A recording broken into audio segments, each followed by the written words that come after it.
High, good morning. তো কেমন আছো তোমরা সবাই? আশা করি খুব খুব ভালো আছো, আর আমিও খুব ভালো আছি। তো আজকে আমি সবার আগেই উঠে পড়েছি, এখন বাজে সকাল 6:30। আমার বাড়ি থেকেও আজকে ঘুম থেকে ওঠেনি তাড়াতাড়ি। তো অন্যদিন তাড়াতাড়ি উঠে যায়, আজকে বাবার ডিউটি ছিল না, সেই জন্য আজকে একটু লেট করেই উঠেছে সবাই। তো আমি সকালবেলায় ফ্রেশ হয়ে চলে আসি পড়াতে। আর পড়িয়ে বাড়ি এসে দেখি এত রান্না হচ্ছে, শুক্তো, তারপরে লাউ চিংড়ি, আমের চাটনি, আলু ঢ্যাঁড়সের তরকারি, কলা ভাজা, আলু ভাজা, ডাল, মানে এত এত রান্না। এই বাবা বাড়িতে থাকতেই এসব মানে রান্না বান্না করাই। তো যাই হোক, এদিকে আমি দেখতে পেলাম মশারিতে আমি রাত্রিবেলায় কানে রেখে দিয়েছিলাম, কানে লাগছিল বলে। তারপরে আমি আর খুঁজেই পাচ্ছিলাম না, মশারিটা এদিক ওদিক হয়ে গেছিলো বলে।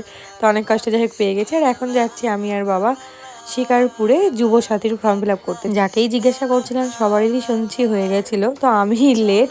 তো অ্যাট লাস্ট আমিও গিয়ে করে আসলাম, কিন্তু ডিস্টেন্সটা অনেক দূরে হয়ে গেছিলো, তাই আমি জমা দেওয়ার পরে অনেক লাইন হয়ে গেছিলো। যাই হোক, আমি জমা দিয়ে তারপরে আবার টোটো ধরে চলে আসি বাড়ি। আর এই রাস্তা দিয়ে যেতে আমার খুব ভালো লাগে, বেশ শান্ত পরিবেশ। এই রাস্তা দিয়ে গেলে এমনি ঘুম পেয়ে যায়, আমি তো চোখ বন্ধ করে যাচ্ছিলাম। তো চলো, আজকের মতো টাটা, সবাই ভালো থেকো, সুস্থ থেকো।